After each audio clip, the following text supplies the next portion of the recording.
नमस्कार. KB news मराठीमध्ये आपले सर्वांचे सहर्ष स्वागत आहे. गटविकास अधिकारी यांनी दिलेल्या लेखी आश्वासनाला केराची टोपली, पुन्हा उपोषण करणार मुक्ताराम बागुल.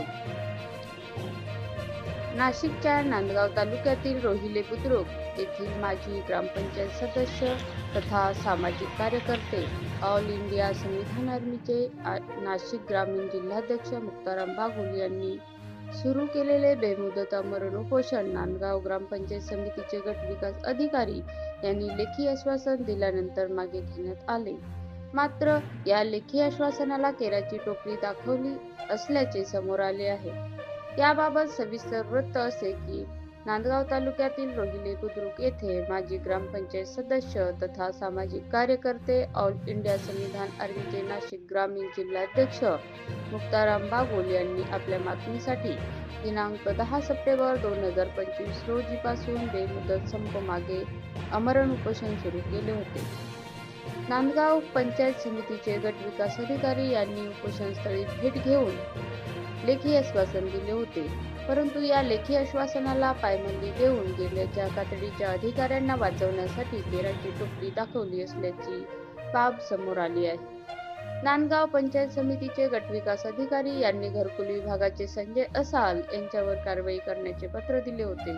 तसेच शिवार रस्त्यात 7 दिवसाच्या चौकशी समिती नेमून त्यांचा अहवाल आल्यानंतर संबंधितांवर कारवाई करण्यात येईल असे देखील लेखी आदेश दिले होते.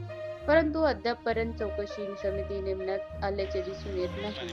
तर घरकुल विभागातील अधिकाऱ्यावर देखील कोणत्याही प्रकारची कार्यवाही करण्यासाठी सुरुवात केल्याचे दिसून येत नाही.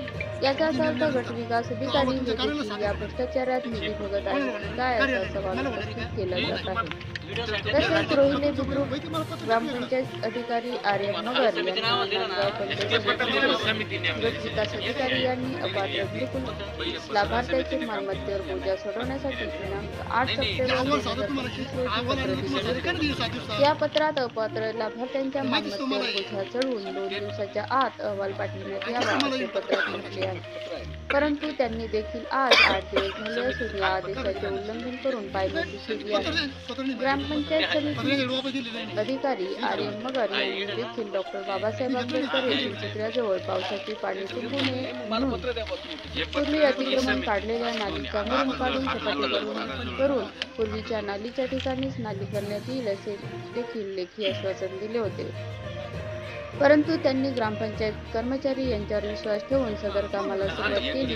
मात्र ग्रामपंचायत कर्मचारी यांनी काही अतिक्रमणाचे असलेला मुरुम उचलून सपाटीकरण केले, तर काही मुरुम तसाच ठेवला आणि पूर्वी काढलेले नालीवर नालीचे खोदकाम न करता ग्रामपंचायत हद्दीत सभा मंदिर व सभामंडप